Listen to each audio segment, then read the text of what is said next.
Bonjour et merci d'assister donc à notre conférence qui va traiter du sujet de l'infogérance des flottes mobiles. Alors nous attendons un dernier invité, mais je vais vous présenter les deux intervenants qui nous font le plaisir d'être avec nous pour discuter de ce sujet.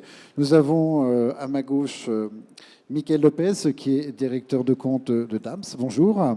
Et nous avons... Oui, prenez le micro, voir s'il marche. Bonjour. Et nous avons à ses côtés Morgane Bochet, qui est responsable DSI, traçabilité et mobilité de la société Elis. Bonjour. Bonjour à tous. Nous attendons donc Arnaud Fergan, qui est fondateur et directeur des ventes de la société Rayonnance Technologies, mais je le vois qui arrive, se précipite d'un pas alerte vers nous. Bonjour Arnaud. Donc Arnaud Fergan, fondateur, directeur des ventes de Rayonnance Technologies. Bonjour à vous. Donc, pour parler effectivement de ce bon vieux thème de l'infogérance qui traverse le monde informatique depuis quelques décennies maintenant et qui semble toujours d'une actualité brûlante, nous avons donc deux offreurs et un client qui va pouvoir nous illuminer de son témoignage très pratique et très concret. Car l'infogérance est un vaste thème. Il y a beaucoup effectivement d'infogérance qu'on voit, mais on est infogérer quoi quand on parle de flotte mobile? Est-ce qu'on infogère quel type de produits, quel type, dans quel secteur d'activité cela a plus d'impact que d'autres? Je ne sais pas si vous m'entendez, oui. Comment gérer? Quels sont les différents systèmes d'exploitation? Enfin, il y a pas mal de sujets qui vont être abordés. Si vous avez des questions, n'hésitez pas à lever la main. Je me précipiterai vers vous pour vous donner le micro et poser donc toutes vos questions à nos interlocuteurs.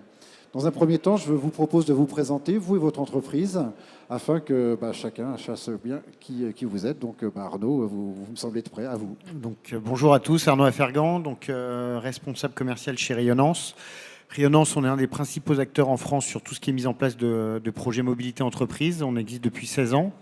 On infogère aujourd'hui, alors on a deux activités, une activité de développement d'applications mobiles entreprise pour tout ce qui est chauffeur-livreur, technicien de maintenance, chef de chantier, vendeurs commerciaux, vendeurs en magasin, et on a une activité de distribution et d'infogérance de parcs de terminaux mobiles, ce qui nous intéresse aujourd'hui. On infogère aujourd'hui près de 200 000 terminaux mobiles avec 70% de terminaux durcis, donc de terminaux type Zebra, Honeywell avec des PDA ou des tablettes durcies, et 30% de terminaux grand public, enfin ce qu'on dit grand public, c'est-à-dire des terminaux type Samsung ou Apple. Et donc ce sont des terminaux où on a une application métier. Donc on va pas faire de l'infogérance de terminaux de col blanc, mais vraiment où il y a une application métier et où donc le terminal est très important pour l'utilisateur pour voir comment on va le remplacer dès qu'il est en panne, comment est-ce qu'on va le gérer à distance, donc il y a un MDM sur le terminal, comment est-ce qu'on va pouvoir apporter du support. Et à partir de là, on va pouvoir faire du support, que ce soit niveau 1, niveau 2, niveau 3 pour les utilisateurs, on en reparlera.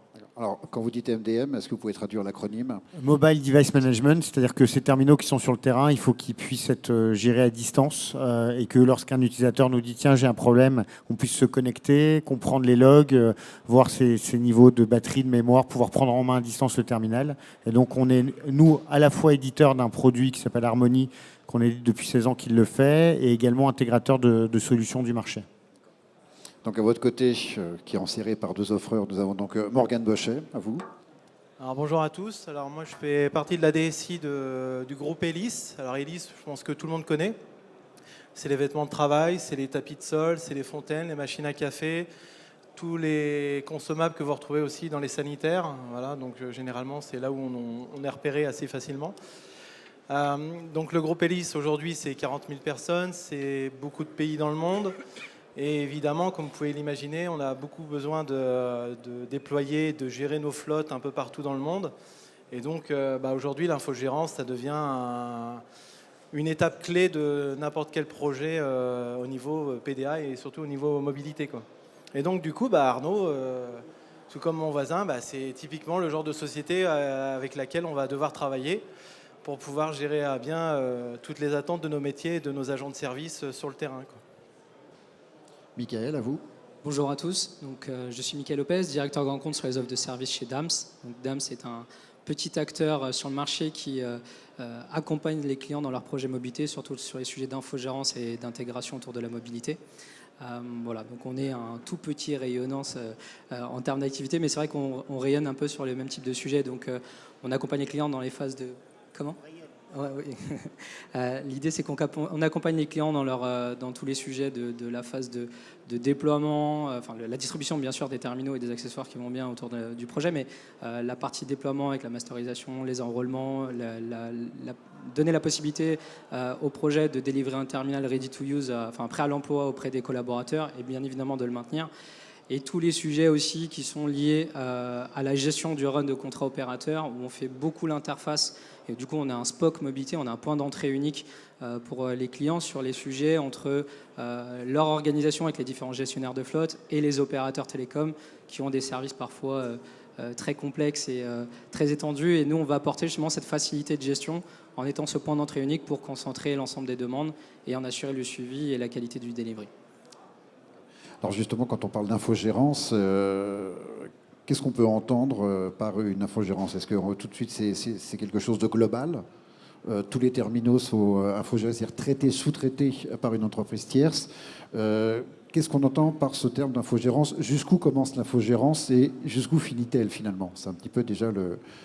Si je peux commencer? Oui. Vision client, hein, en tout cas c'est ma vision à moi.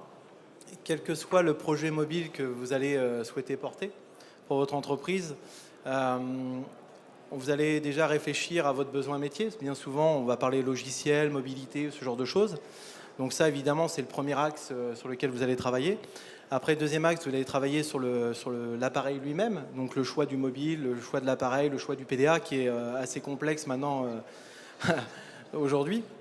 Mais après, vous avez encore deux étapes intermédiaires qui sont simples. C'est l'infogérance, c'est-à-dire comment vous allez gérer tout ça de A à Z demain, parce que vos équipes internes ne sont pas forcément équipées pour et elles n'ont pas forcément les connaissances pour, parce que ce sont des choses qui évoluent en permanence. Et puis il y a encore un autre dernier point qui est important, qui n'est pas des miens, c'est on va dire garantir, c'est-à-dire garantir votre produit, c'est-à-dire tout ce qui va être protection. Comment protéger votre produit que vous allez déployer. Donc là, l'infogérance, souvent, comme que ce soit Arnaud, comme pour vous, ou le mien qui est dans la salle, mais je ne vous donnerai pas le nom, mais il n'est pas très loin d'ici. Je risque de le citer par mégarde, hein. Voilà, par inadvertance, on ne sait jamais. Mais en tout cas, l'avantage de ces sociétés-là sont là aussi pour vous accompagner en termes d'expertise. C'est-à-dire qu'ils vont recueillir votre besoin, ils vont vous conseiller aussi sur le choix du mobile, comment l'intégrer, comment le préparer plus facilement, comment pouvoir le distribuer facilement. Et puis, surtout, comme me l'a répété le patron de l'infogérance avec qui je travaille, l'important, c'est pas forcément de déployer, c'est surtout de perdurer. Parce que c'est surtout ça le plus important aujourd'hui, c'est la vie courante. Et la vie courante, c'est ça qui vous permet de montrer que votre projet était viable à la base. Donc sans l'infogérance, sans avoir une bonne pratique récurrente, c'est très compliqué aujourd'hui de gérer des projets mobiles, quoi. Par rapport à l'offreur alors? Alors, nous, on a déjà ce qu'il faut voir, c'est ce qu'il y a de disponible comme ressources chez le client. C'est le premier point, c'est-à-dire qu'on a des clients qui ont des relais en interne. Et dans ce cas-là, on ne va pas du tout essayer de se substituer à eux. On va s'appuyer sur eux et on va leur apporter le service complémentaire. Et on a des clients qui ont strictement personne pour faire l'infogérance. Donc à partir de là, on va mettre des niveaux qui sont différents en termes d'offres. Donc clairement, on sait ce qu'il faut faire pour infogérer un parc et après on va voir est-ce que le client peut faire ça ou est-ce que c'est à nous de le faire ou ça va être un mixte. Donc clairement, il faut voir déjà les horaires de travail. Clairement, chez un Hélice, ça va sûrement démarrer tôt le matin et finir pas forcément très tard. Donc il faut voir les horaires de travail. Est-ce que c'est toute la semaine? Est-ce que c'est le week-end? Voilà. Deuxièmement, est-ce que le terminal métier est clé? C'est-à-dire qu'on a des clients qui disent si j'ai pas mon terminal, j'ai quand même un papier, je peux terminer de travailler. D'autres qui vont dire si mon terminal tombe en panne, l'activité du nomade s'arrête directement. Donc dans ces cas-là, il faut pouvoir remplacer très rapidement le terminal et il n'y a pas d'autre choix que de laisser un terminal à l'agence de remplacement pour pouvoir faire du J+0, parce que nous, on va pouvoir faire que du J+1 au mieux. Donc il faut voir la criticité du problème et après de savoir le support que souhaite l'utilisateur. On a des clients qui ont des helpdesk en interne et qui sont capables de faire du support au niveau logiciel et puis des premiers diagnostics au niveau matériel. Et on a d'autres clients qui ont strictement rien et dans ces cas-là, on est nous directement en niveau 1. Ou sinon, on est en niveau 2 derrière le helpdesk du client. À partir de là, on construit les offres qui vont bien et on va aussi dimensionner le spare qui correspond aux besoins de nos clients. On a des clients qui cassent autour de 5-10%, on a des clients qui cassent à 100% par an du parc chaque année. On a beau mettre des housses, on a beau mettre plein de choses. Alors ça, la raison principale, la différence, c'est qu'on a des clients qui donnent un terminal à un utilisateur et on sait qu'en général, ça se passe bien et on a des taux de retour de 10-15%. Et on a des clients où les terminaux sont mutualisés et ils arrivent le matin, notamment chez les chauffeurs-livreurs, ils prennent un terminal au hasard, hop, et ils balancent. Et dans ces cas-là, on a des taux de retour qui sont beaucoup plus élevés quand les terminaux ne sont pas individualisés. Et donc, il va falloir dimensionner un spare entre, en général, 5% du parc. Et on a des clients, on est autour de 15% parce qu'il y a énormément de retours. Et on a des clients qui mettent, comme je disais, du spare aussi dans les agences. Donc, il faut le démultiplier. Et d'autres où tout est en centrale chez nous. Vous avez à peu près cette même notion? Exactement. Alors c'est vrai que du coup on a eu une bonne vision, enfin en tout cas il y a une bonne démonstration sur la vision partie opérationnelle qui est extrêmement importante et qui est aussi la clé d'un projet, le succès d'un projet mobilité. En revanche, il y a le rôle de l'infogéreur, il est aussi de faire partager à son client sa vision et de le conseiller sur comment optimiser ses assets, comment optimiser aussi les services qui vont être activés ou pas et comment les faire vivre sur la durée du projet, parce que les besoins en termes de services ne sont pas les mêmes en début de projet qu'au milieu ou en fin de projet. Donc tout ça, en fait, les clients ont un réel besoin aussi d'accompagnement et de conseils pour justement faire en sorte que le projet soit un succès. Et l'infogéreur a un rôle clé, c'est que lui, il ne parle pas à un client, il parle à X clients, mais qui ont à peu près tous les mêmes douleurs à gérer, et chacun ayant sa propre vision, justement en faisant partager notre expertise et notre historique qu'on a pu vivre avec sur d'autres projets permet justement d'anticiper certaines problématiques. Ça, c'est très important parce qu'on a des clients qui pensent avoir raison ou être dans la norme. Je pense à un client qui est l'OCP, qu'on équipe depuis plusieurs années dans la livraison des médicaments. Donc, c'est des chauffeurs-livreurs. On a 1300 chauffeurs-livreurs avec un PDA durci. Taux de retour chaque année pendant les 5 premières années, 120%. Donc chaque année, 120% du parc qui repasse. Et c'est nous qui avons dit aux clients, c'est absolument pas normal. Et donc on a pris lors du renouvellement du parc toutes les actions. Alors bon, déjà ils avaient un terminal qui pouvait prendre l'eau et l'OCP, donc qui livre les médicaments aux pharmacies. Souvent, si vous voyez les livreurs, ils scannent au cul du camion. Donc il pleut, ça prend l'eau. Donc déjà, on va essayer de prendre un terminal qui prend pas l'eau. Premier point. Deuxième point, très important en termes d'ergonomie, c'est tout ce qui est housse de portage et de protection, mais aussi de portage. C'est qu'est-ce que je fais de mon terminal lorsque je ne l'utilise pas, lorsque je ne suis pas en train de scanner. Donc on a travaillé avec un offreur de la place ici qui est la société Mobilis pour faire une housse qui correspondait bien aux usages. Donc là, déjà, moins de casse, il laisse moins tomber, deuxièmement. Et troisièmement, ce que j'évoquais tout à l'heure, on a décidé d'acheter 30% de terminaux en plus avec le client, mais de donner un terminal par chauffeur plutôt que partager tous ces terminaux. Nouvelle génération, on est passé à 16% de retour. Donc clairement, on a accompagné le client pour lui dire, voilà, il y a des choses qui ne vont pas. On a comparé par rapport à d'autres clients qui utilisaient le même terminal en disant, bah, non, vous avez 5 fois de plus de retours que normalement. Et à partir de là, on a construit une solution pour diminuer drastiquement ces taux de retour. Et ça, c'est notre rôle. Le but, ce n'est pas d'accumuler les taux de retour, parce que c'est... Bon, bien sûr, c'est des coûts, c'est de la frustration. Les terminaux se dégradent, même s'il y a des contrats de maintenance qui incluent la casse, les terminaux se dégradent. Et donc, le but, c'est vraiment de responsabiliser les gens au final qui les utilisent et de trouver les solutions à la fois hardware, de portage et socialement pour que les taux de retour soient les plus faibles possibles.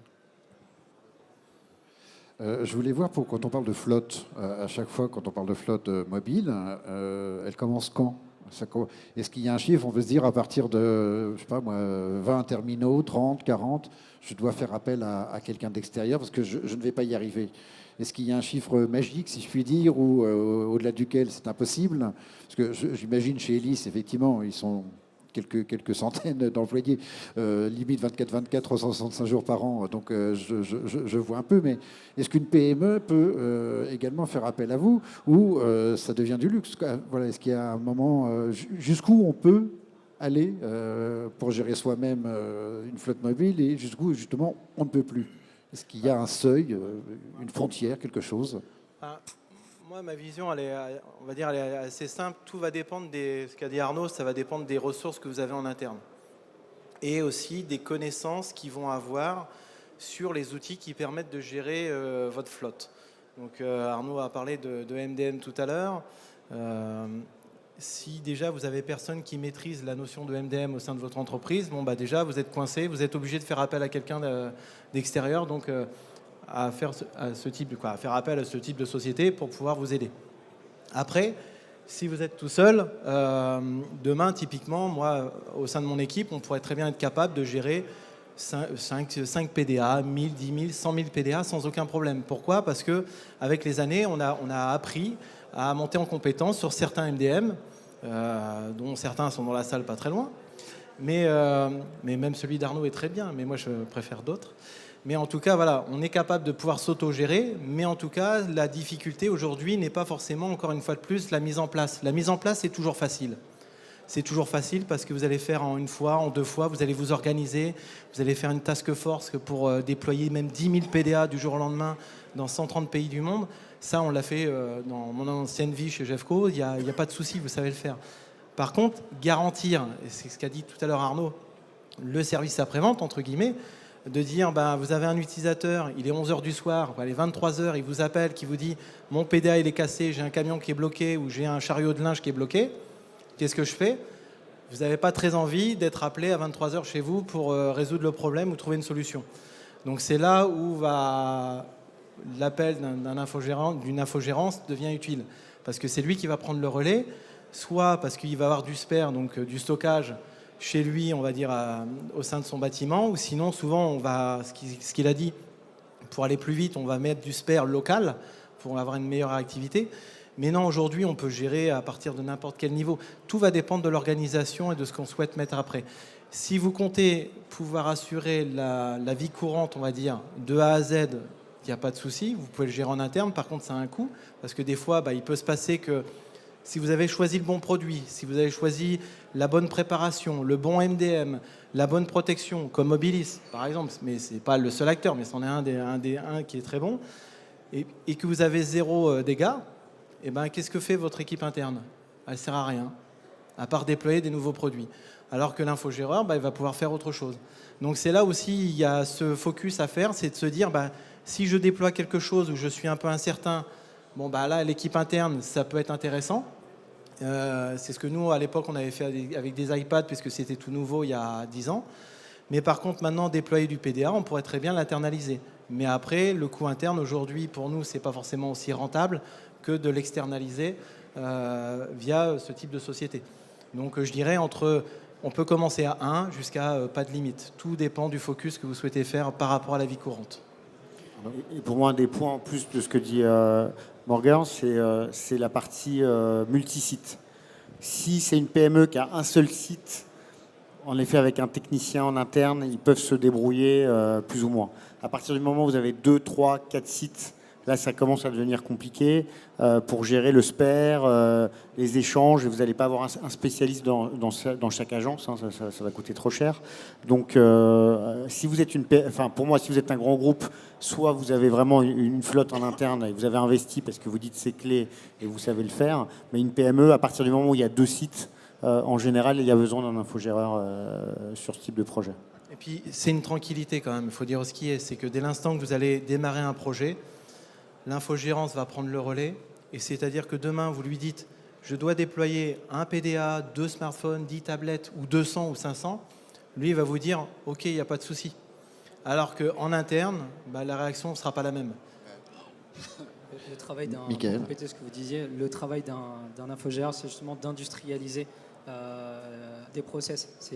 En fait, on fait de l'OSM réplicable, on fait des offres sur mesure, mais qu'on peut répliquer sur différents clients, différents projets. Et il y a un volet qui est extrêmement important, c'est comme on a dit, c'est pas la taille en fait qui compte, c'est plutôt la criticité du projet.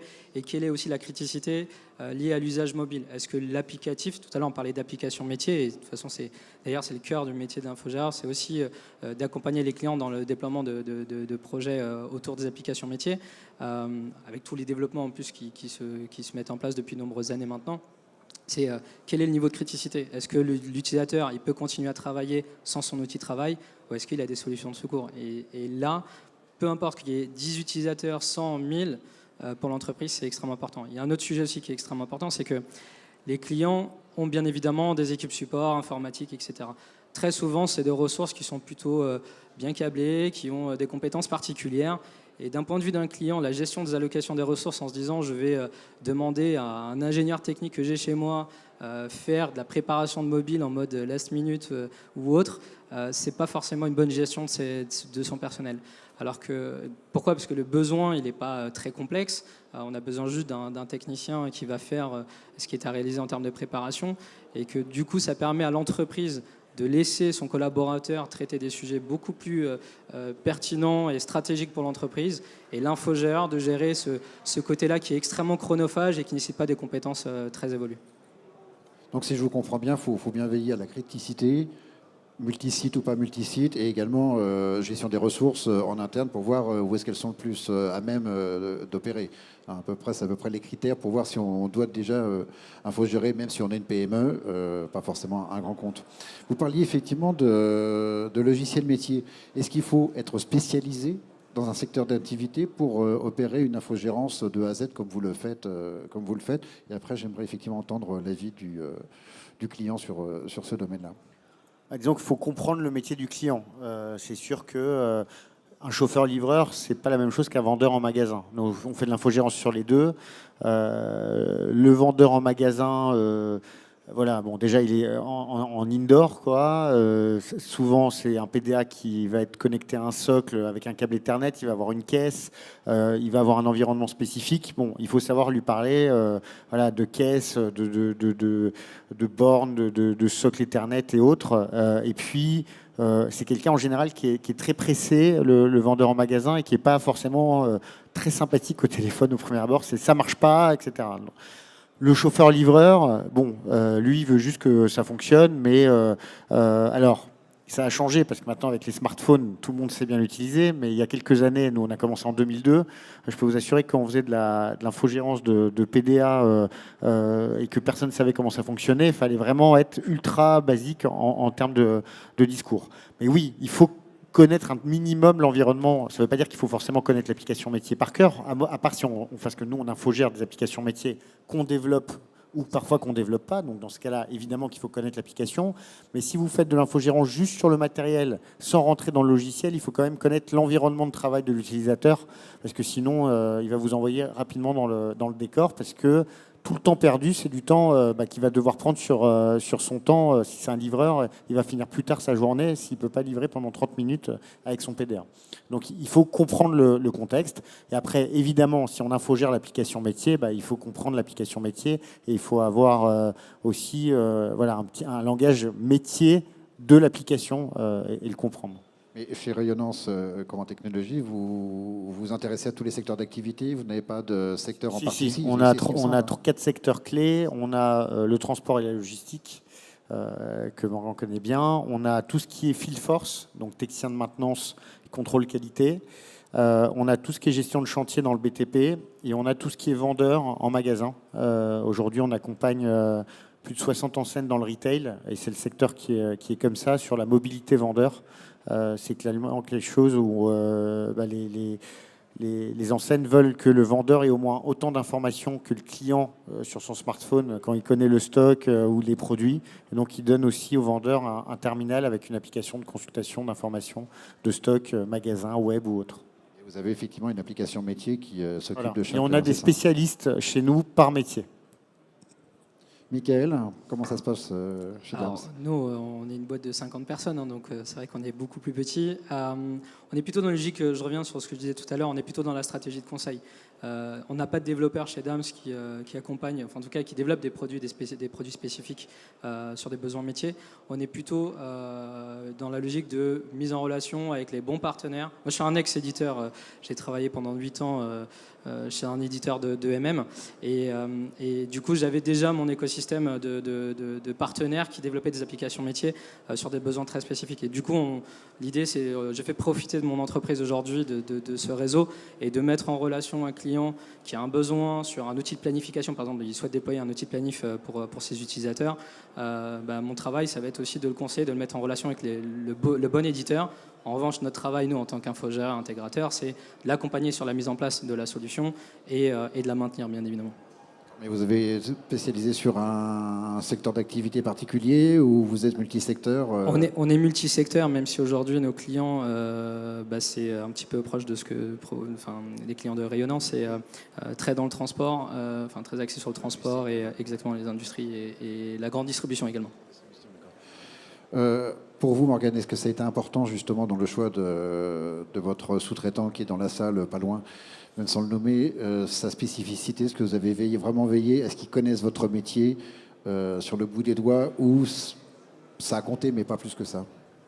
Alors, moi, disons que j'ai déjà la chance de connaître déjà la plupart de tous ces acteurs, tous, depuis des années et des années. Et donc, ils savent comment je travaille. Dont Arnaud, on a beaucoup travaillé ensemble et ça a été une belle réussite. Et à savoir que ça soit pour le MDM, ça soit Soti, l'infogéreur Axem, à chaque fois, leurs questions, c'était « Ok, tu as changé de métier », parce qu'avant, j'étais dans le monde du transport avec des camions bleus, sans les citer. Et donc, quand vous arrivez dans de la lingerie, ça n'a plus rien à voir, parce que transporter des voitures ou des colis, ou demain, transporter du linge ou des vêtements de travail, c'est plus du tout pareil. C'est pas les mêmes attentes, c'est pas les mêmes prérequis. Et donc du coup, justement, tous ces acteurs-là se sont posé la question de dire, ok, c'est quoi tes contraintes? Donc ça a été de fil en aiguille des habitudes prises de monter en compétence aussi sur mon nouveau métier. Donc ça, pour eux, ça devient essentiel. Pourquoi? Parce que, comme l'a dit Arnaud, vous pouvez être dans n'importe quel pays, dès l'instant que vous faites appel à cette infogérance, que ce soit pour le NDM, que ce soit pour le préparateur, celui qui va vous garantir le PDA, etc., il faut qu'automatiquement, lui, il va être en contact avec des utilisateurs Elis. Et donc, il faut qu'il puisse avoir le même langage, pouvoir discuter de la même façon, qu'il soit compréhensible. Parce que chacun a sa façon de parler, façon de communiquer. Et donc là, eux, ils vont pouvoir vraiment, on va les faire monter en compétence sur nos sujets, sur nos différents métiers. Et après, on va appliquer ensemble des règles communes. Mais ce qui est bien, c'est qu'eux vont être là aussi pour vous rappeler des fois les bonnes pratiques et surtout d'éviter certaines erreurs qu'ils ont pu justement essuyer avec d'autres clients. Donc oui, c'est essentiel de partager avec eux et c'est absolument vital qu'ils montent en compétence sur le sujet. Ce n'est pas que des revendeurs. Sinon, concrètement, ça veut dire qu'on n'a pas besoin de... moi, ce que je leur demande, c'est quand je leur parle de volant de linge, mais ils savent me dire qu'est-ce que c'est. Si je leur parle d'un rôle, ils savent me dire que c'est un chariot et ainsi de suite. Donc ça devient vraiment important parce que la discussion après autour d'une table et surtout avec les acteurs qui manipulent les objets, eux vont communiquer dans leur propre langage verbal métier, quoi. Donc il est vraiment essentiel qu'ils montent en compétence sur le sujet et ils le font tous très très bien, de plus en plus, parce que justement c'est là où le conseil va être apporté pour compléter ou rassurer des choix qu'on aura pu faire au préalable. Avez-vous des questions? N'hésitez pas, hein, franchement. Je voulais savoir, justement, chez Elis, vous gérez quel type de mobile pour quel type de département? Est-ce que c'est que les gens qui font effectivement du transport, qui vont chez vos clients, qui s'occupent du linge, qui s'occupent effectivement des sanitaires, ce genre de choses? Ou est-ce qu'il y a également des commerciaux? Est-ce qu'il y a également des gens du marketing? Comment ça se passe concrètement chez Elis? Parce que vous faites la traçabilité, hein, je crois. Oui, c'est ça. Alors malheureusement, je ne pourrais pas tout vous dire. Je pourrais vous dire qu'une partie parce qu'on est nombreux. Donc pour tout ce qui va être pour les commerciaux, ce genre de choses, on va avoir des iPads, on va avoir différents téléphones, ce genre de choses. Mais ça va être un autre service qui va être dédié plus au côté, on va dire, relation client. Et de mon côté, avec mon service, on va plus s'occuper de l'agent de service et des usines. Et donc du coup, c'est principalement du matériel durci. Donc des PDA, différents types de PDA. Et justement, j'ai eu la chance là, dernièrement de pouvoir travailler avec, je le cite parce que c'est vraiment une chance de les avoir trouvés, Axem, pour avoir trouvé un PDA qui réponde à différents types de niveaux de nos besoins, que ça soit pour de la lecture code barre, de la lecture HF, gros travail qu'on avait fait précédemment aussi avec la société Copernic. Mais là, le gros focus avec Axem, ça a été surtout autour de l'UHF, puisque aujourd'hui, pour le linge plat, que ça soit donc le linge plat, les serviettes, les torchons, tout ça, des gros clients, sans les citer, qui sont à Place Vendôme ou ailleurs, enfin, un peu partout. Donc c'est beaucoup de ce linge qui est pucé. Et même maintenant, les vêtements de travail, imaginez-vous, vous travaillez dans un hôpital, vous travaillez au rayon boucherie à Rungis, quand vous mettez vos vêtements sales dans un sac ou dans des chariots, moi, l'agent de service, quand il doit les ramasser, il doit les compter. Et donc avant, les solutions d'avant, c'était une pièce par pièce et il devait les scanner en HF ou en code barre. Donc c'est un peu compliqué, c'est un peu long, c'est pas forcément ce qu'il y a de plus sympa à faire. Et donc là, grâce à des produits comme on a pu trouver avec Axem, vous arrivez et en quelques instants, en quelques secondes, vous arrivez à tout identifier à 100%. Donc évidemment, le produit, le service y est pour beaucoup. Mais après, pour ma part, en tout cas, l'infogérance est essentielle pour un projet complet. Le MDM est essentiel, la protection est essentielle, le produit aussi. Mais ce qui fait la clé de tout, évidemment, c'est le développement de l'application mobile et de votre back-end, etc. Puisque c'est ça que va utiliser votre utilisateur en bout de course. Donc c'est vraiment tout un ensemble. Et j'ai cette chance depuis des années, que ce soit avec Arnaud ou avec d'autres, à chaque fois, on a réussi à mettre tout le monde autour de la table, autour d'un projet commun, pour vraiment avoir des bonnes réussites projet dans 100% des cas depuis 20 ans que je travaille sur la région parisienne, quoi. Vous arrivez quand même à avoir finalement un outil principal qui équipe donc la totalité des gens qui vont chez les clients.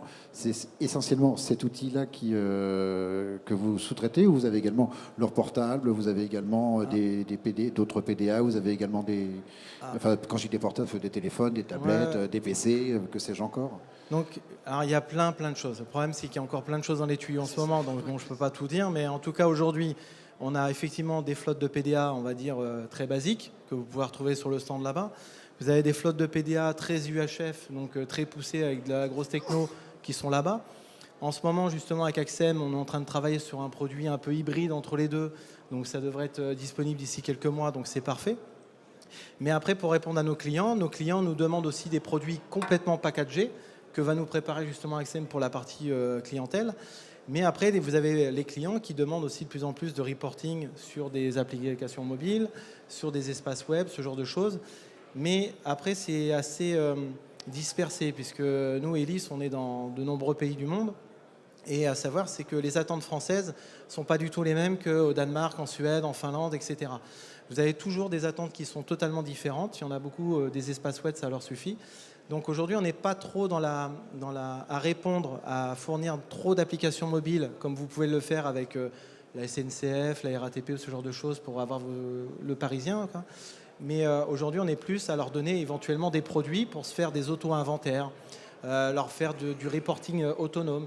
Donc on va leur déléguer, on va transformer nos applications métiers, on va être orienté client, full autonome et géré à 100% par Axem. Comme ça, moi, l'avantage, c'est que je suis complètement libre. Et au moins, comme ça, ils sont autonomes. Donc ça, c'est aujourd'hui la meilleure des sécurités. Je n'ai pas besoin de me poser le problème, est-ce qu'il a fait la montée de version, pas la montée de version, est-ce qu'il a changé de téléphone, est-ce qu'il a il est passé d'un Huawei à un Samsung. Je m'affranchis de tout ça. Je leur donne, en fin de compte, mon produit qui est verrouillé, qui est paramétré, qui est industrialisé, qui est personnalisé pour eux. Et au moins, j'ai l'assurance que tout fonctionne de A à Z grâce à mon infogéreur. Justement, du côté des acteurs, comment ça se passe, que ce soit pour vous deux, pour arriver à gérer cette multiplicité, cette multiplication d'outils différents qui peuvent aller finalement, je crois, du téléphone au PDA, en passant par la tablette, le PC, peut-être des chronotachygraphes électroniques si vous êtes également dans le transport. Comment arriver à gérer cet ensemble technologiquement différent, avec des OS complètement différents, des mises à jour différentes? Comment ça se passe concrètement? Alors, bon, déjà, c'est très rare qu'on ait des gens comme Morgan qui connaissent aussi bien l'écosystème. Et c'est vrai que ça facilite énormément parce que, voilà, il sait de quoi il parle et quand il choisit, même s'il y a différents types de terminaux, il va très bien maîtriser. On a des clients qui, parfois, on arrive, il y a déjà plein de terminaux qui ont été déployés, il n'y a pas vraiment de cohérence. Et là, c'est déjà plus compliqué. Donc, l'idéal, c'est quand on est en amont du choix. On choisit avec le client et on va expliquer pourquoi est-ce qu'on choisit plutôt un terminal plutôt qu'un autre, qu'il a des couches de management avec un MDM qui vont être plus poussées qu'un autre, hein, parce qu'aujourd'hui, voilà, alors ça change avec Android Entreprise, mais avant que ça sorte Android Entreprise, chaque Android se gérait différemment, avec des couches de gestion. Il y en a que vous pouvez prendre à distance, d'autres non, vous pouviez pousser une version automatiquement, d'autres non, vous pouviez verrouiller un terminal, d'autres non. Donc clairement, le client lambda, il dit tiens, je vais prendre telle marque, ça a l'air sympa, il ne comprend pas tout ça. Donc c'est important qu'on soit en amont pour lui expliquer déjà qu'est-ce qui peut être fait et quel est l'intérêt de choisir tel ou tel device. C'est le premier point. Après, idéalement, si on arrive à rationaliser le choix des terminaux et pas de faire un bring your own device dans tous les sens et de dire par type de population, on a quand même un terminal. Après, même si c'est des terminaux différents ou des OS différents, c'est pas embêtant, mais qu'au moins, on sait que quand c'est le livreur qui nous appelle, ou peut-être de telle catégorie, s'il y a différentes catégories, c'est ce terminal-là. Parce que sinon, ça commence vraiment à devenir compliqué d'apporter de la prestation à distance par téléphone efficace, parce qu'il y a trop de différences. Et après, même dans la gestion du spare, ça veut dire qu'il faut avoir N type de terminaux et c'est pas efficace. Donc, idéalement, on est impliqué en amont et après, par rapport à des métiers, on va définir un terminal, voire deux. Et c'est ce qu'il y a idéalement. Nous, chez Rayonnance, on ne fait pas de l'infogérance de parc, comme je disais, col blanc, sans application métier. Donc ça veut dire que si c'est pour dire, tiens, j'ai des managers, ils ont des iPhones, ils ont des Samsung, ils ont ceci, ils ont cela pour gérer du mail ou autre, on va pas nous intervenir. Et clairement, quand c'est de l'application métier des utilisateurs internes, il vaut mieux avoir un type de terminal par population. C'est ce que vous conseillez en tout cas. Et pour vous, c'est à peu près la même démarche? C'est à peu près la même démarche. Et la bonne nouvelle, c'est que comme les sujets de mobilité sont de plus en plus, enfin, le sont depuis de nombreuses années, mais en tout cas maintenant, c'est clair, c'est l'ADSI qui porte les sujets de projet mobilité. En fait, ils appliquent le principe de gestion qu'ils ont eu, le principe qu'ils ont appliqué pendant des années sur la gestion d'un parc informatique. Ils l'appliquent également aussi en termes de gestion des processus sur la partie mobilité. Ce qui est plutôt rassurant pour nous en tant qu'infogérants, c'est que du coup, on parle très souvent à des gens qui ils savent exactement ce qu'ils veulent, comment ils veulent que ça soit géré, et ils nous apportent aussi de la facilité pour éviter justement ces phénomènes d'hétérogénéité trop importants sur les OS ou sur les terminaux qui complexifient notre travail tous les jours. Mais en tout cas, comme l'a dit Arnaud, j'ai la chance de connaître depuis pas mal d'années. Mais il est vrai que je le vois dans mon écosystème autour de moi, vous avez quand même beaucoup de clients qui connaissent 10% de ce qui est possible. Et c'est là où va faire vraiment l'effet attendu d'un infogéreur, d'avoir toute cette expertise et ce conseil. Parce qu'il va vraiment vous prendre par la main de A à Z pour vous accompagner, répondre à votre besoin, comprendre vos problématiques, etc., vous proposer des solutions, que ça soit matériel, software, etc.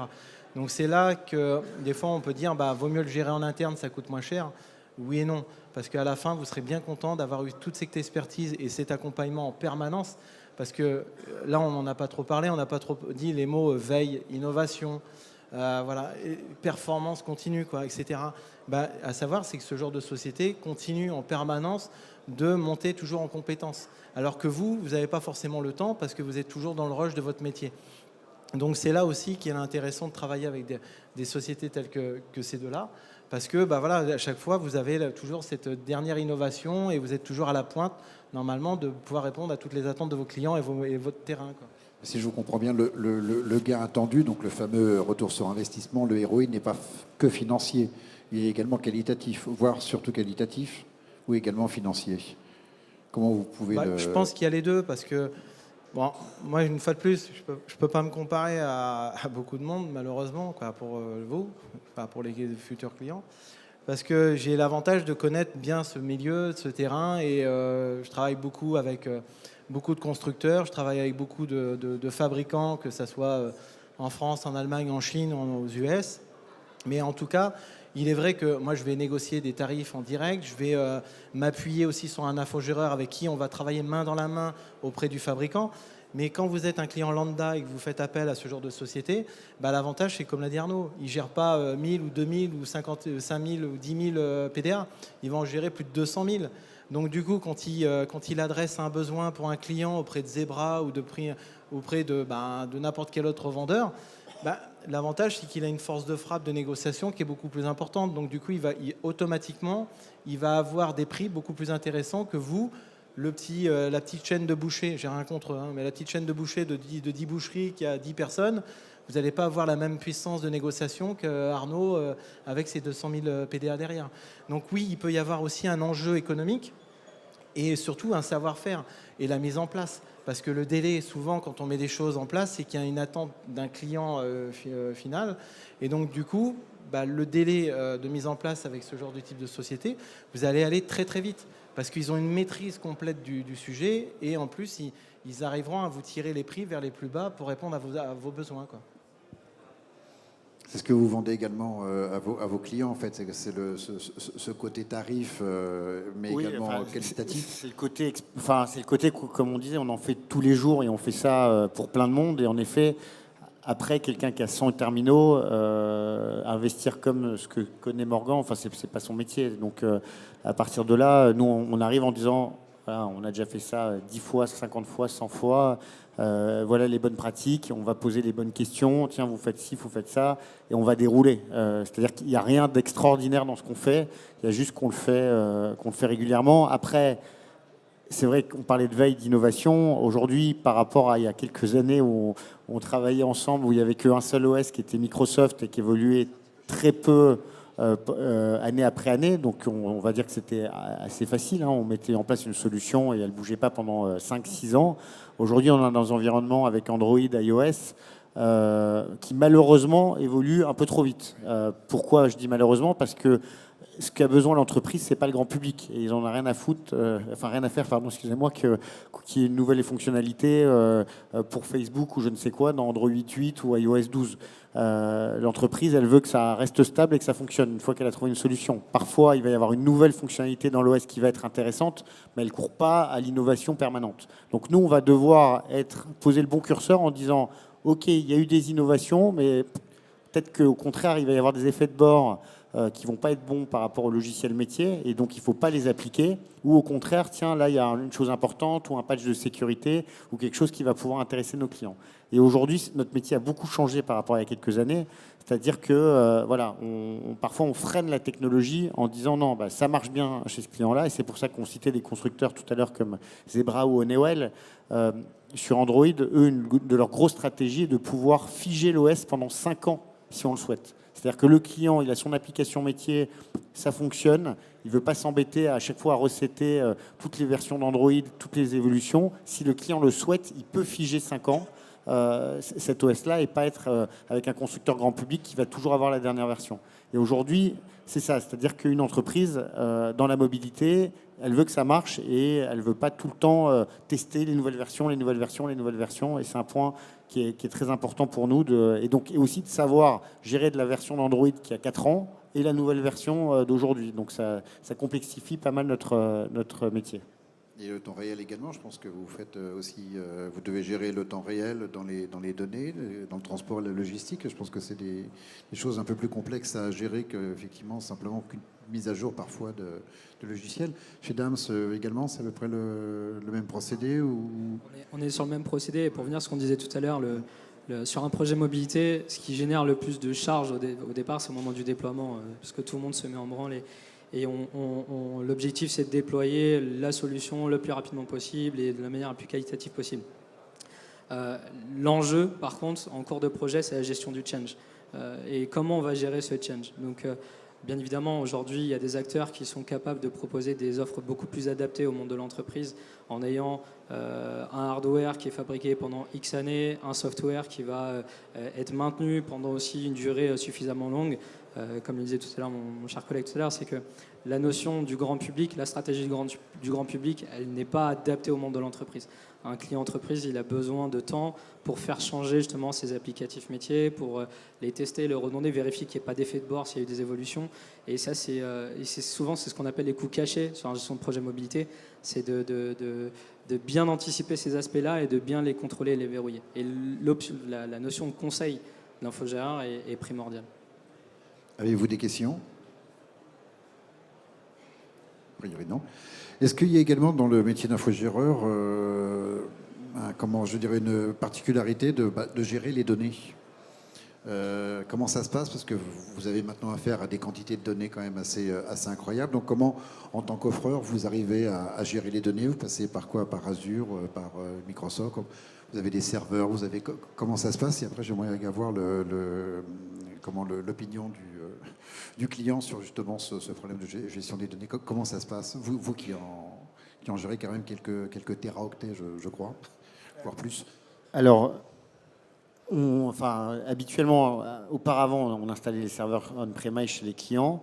Aujourd'hui, on a développé un gros partenariat avec Microsoft et Azure, où on est un de leurs premiers partenaires. Et en effet, on met en général les solutions de plus en plus sur Azure. Après, on a tout ce qui est problème de RGPD, donc on ne peut pas faire n'importe quoi avec les données. Voilà, et c'est un sujet qui nous a pris pas mal de temps cette année, et malheureusement, ça n'est pas terminé. Voilà, aujourd'hui, on pouvait faire des choses il y a encore quelques temps qu'on peut plus trop faire. Maintenant, voilà, il y a beaucoup de data. Après, à voir est-ce que le client nous autorise jusqu'à un certain point à les manipuler. Aujourd'hui, c'est encore le cas. Après, il faut plus les anonymiser en termes de personnes. Mais c'est certain qu'on peut avoir beaucoup d'informations qui sont utiles pour les clients. Le temps la durée d'une livraison par rapport à une prestation. On a des clients qui disent tiens, je pensais que ça durait beaucoup plus longtemps, je peux facturer moins cher, ou vice versa, ça prend plus de temps. Voilà, le temps de réétiquetage pendant les soldes dans un magasin. Donc c'est sûr qu'on récupère plein d'infos qui sont très utiles pour le business. Maintenant, c'est plus la partie anonymisation. Et après, en termes d'architecture, oui, c'est de plus en plus dans le cloud. De notre côté, idem, on fait confiance à notre partenaire Microsoft justement pour la gestion de ces sujets. Et on a commencé à l'introduire, et je crois que c'est la question suivante, c'est la notion de RGPD sur lequel tout le monde, bien évidemment, est attendu, et principalement chez les infogéreurs, parce qu'on détient beaucoup d'informations qui appartiennent à nos clients, et l'enjeu dans lequel les infogéreurs doivent s'inscrire, c'est comment justement, pas optimiser, mais plutôt sécuriser ces données-là et respecter la réglementation qui nous est imposée. Et alors, Morgane, du point de vue justement du client, à une époque où l'information et la donnée est le nouveau pétrole et la nouvelle mine d'or et peut-être ce qui peut même se différencier par rapport aux autres, comment vous abordez ce sujet-là avec vos infogéreurs? Alors au départ, c'est un point quand même assez complexe à gérer parce que vous avez toujours des données sensibles automatiquement, parce que vous allez lui délivrer toute une panoplie d'informations maison. Que ce soit des fois par rapport à des clients, par rapport à vos agents de service, et sans compter dès l'instant que vous commencez à mettre et installer des outils de géolocalisation, ou que ce soit dans les camions ou au niveau des PDA, des mobiles, etc. Ça devient assez complexe. Bon, après maintenant avec les nouvelles réglementations, ça rajoute encore d'autres complexités. Mais en tout cas, non, ça se gère assez bien dès l'instant que vous êtes clair dès le départ avec lui. Et après, justement, c'est une fois de plus tout l'intérêt, c'est de se dire que quand vous gérez tout seul, c'est le genre de problème, vous les avez pas. Mais après, est-ce que vous serez capable de les gérer, ressortir des statistiques, de refaire du reporting, répondre à des attentes spécifiques? Parce que chaque service aura toujours des attentes quelconques à un moment donné. Alors que là, avec l'infogérance, en tout cas, moi, je vois avec le mien aujourd'hui, comme à l'époque avec Arnaud, là, on ne se pose pas trop de questions. Vous avez quand même au départ une confiance qui s'établit assez rapidement. Alors évidemment, à chaque fois, pour rassurer les uns et les autres, votre RSSI ou ce genre de choses, vous allez vérifier que vous avez bien tous les bons serveurs, les bons certificats, les bonnes sécurités, que vous avez tout en place. Mais après, typiquement, c'est seulement dès l'instant que vous allez le questionner, vous allez commencer à faire un peu de reporting avec lui. Et c'est à partir de ce moment-là que vous allez vous dire « Ah oui, c'est vrai que tu as tout ça comme données ». Parce qu'au départ, directement, on ne se pose pas forcément la question. Parce que ce n'est pas ça l'intérêt. Au départ, on pense avec lui. Si on travaille avec lui, c'est parce qu'il y a du matériel installé, il y a du matériel à standardiser. Justement, le mot d'ordre de l'infogérance, c'est le standard. Hein, c'est de standardiser les choses. Et voilà, c'est cette répétition. Et du coup, c'est noyé, ça devient un standard. Donc, du coup, on oublie. Hein, on devient dans une routine. Et cette routine, le problème, c'est qu'elle alimente beaucoup de données. Mais aujourd'hui, moi, pour ma part, en tout cas, aujourd'hui, on ne s'est pas encore énormément posé de questions, mais je sais qu'à terme, on va devoir travailler encore sur du reporting, sur faire un peu de BI, ce genre de choses. Mais ça reste un sujet important, mais ce n'est pas un sujet qu'on va élaborer tout de suite au départ d'un projet. C'est plus, on va dire, dans le courant d'un projet. Mais c'est vrai qu'aujourd'hui, heureusement, ils sont tous équipés, ils sont tous à la pointe. Et justement, une fois de plus, ça fait partie des sociétés qui sont toujours à la pointe de la techno, des règles, puisque si vous gérez en interne, ce n'est pas forcément toujours le cas. Mais c'est ce qui peut faire la différence à la fin, en fait. Et vu le temps, ma dernière question, ça va être est-ce qu'un bon contrat d'infogérance se dure dans le temps? C'est ce que a priori, je comprends. À quelle échéance on peut dire que c'est un bon contrat d'infogérance? Est-ce qu'il faut au minimum 3 ans, 4 ans, 5 ans? Comment ça se passe concrètement à ce niveau-là, au niveau de l'échéance dans le temps? Pour que ça ait également un sens économique, hein, ouais. bien sûr. Disons que pour le sens économique, souvent on parle de projets entre 3 à 5 ans.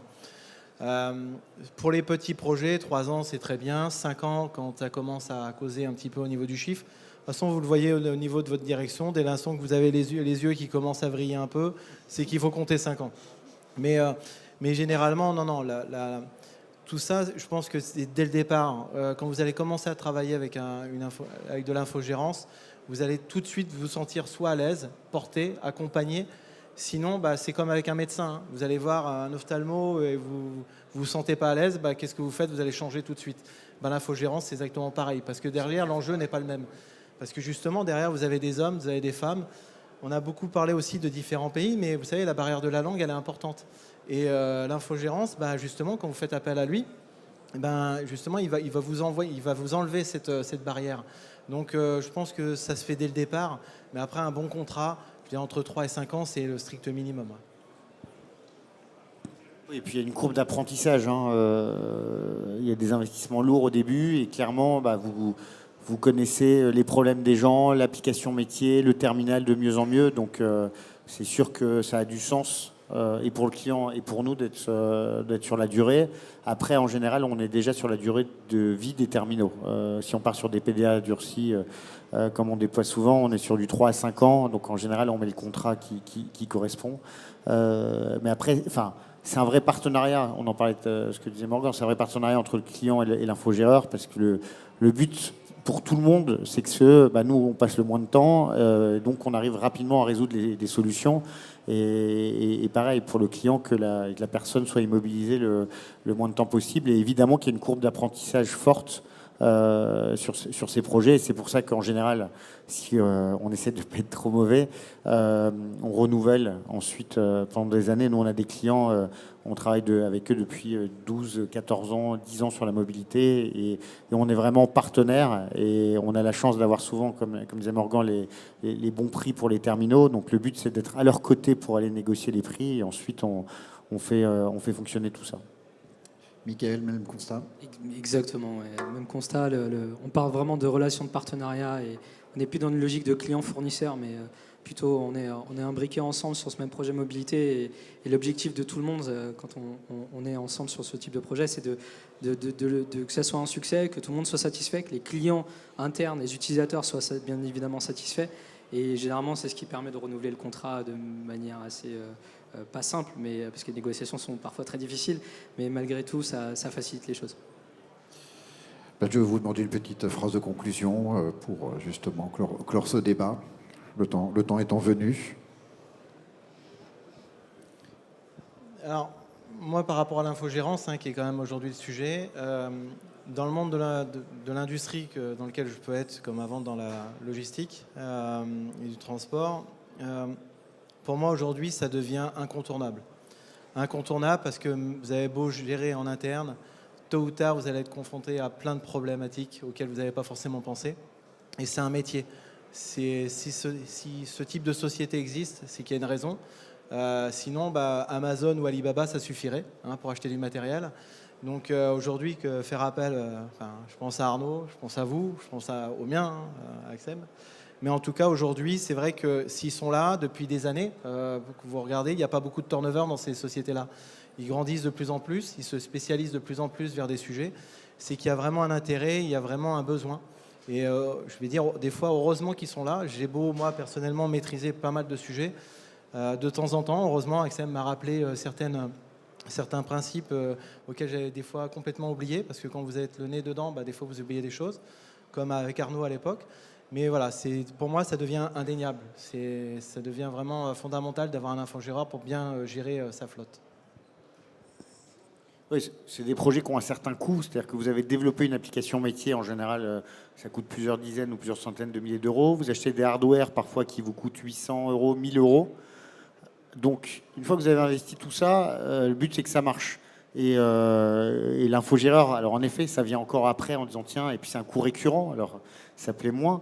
Mais c'est en effet, le but de tout ça et d'avoir investi là-dedans, c'est qu'au quotidien, vos utilisateurs puissent délivrer le service qu'ils doivent délivrer via l'application métier.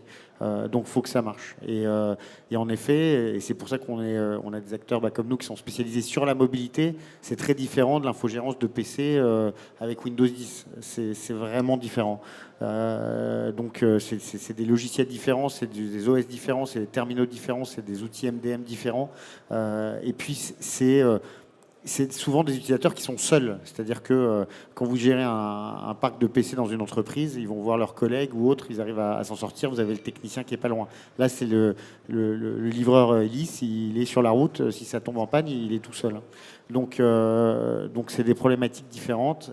Et en effet, pour que l'investissement qui a eu lieu côté logiciel et côté hardware soit pérenne dans le temps et qu'il y ait un ROI, parce que le but au final, c'est qu'il y ait un ROI et un client final de nos clients qui soit satisfait, l'infogérance mobile est quasi obligatoire. Michael ?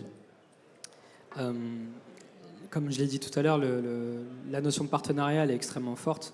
Et l'infogéreur qui, au départ, est intervenu pour régler une problématique qui était soit ponctuelle ou établie sur une durée, devient du coup votre partenaire réel sur la durée du projet. Et le plus important, c'est que c'est aussi sa possibilité, en tout cas, de vous accompagner et d'avoir une relation de proximité et être force de proposition et du coup de faire du vrai conseil. C'est le plus important, en tout cas pour nous, et c'est ce qui nous motive tous les jours. Merci beaucoup. Merci Michael Lopez, donc vous êtes directeur de compte de DAMS. Merci Arnaud Fergan, fondateur, directeur des ventes de Rayonnance Technologies. Et merci à vous, Morgane Bochet, donc vous êtes responsable des sites traçabilité et mobilité de Ulysse. Merci beaucoup.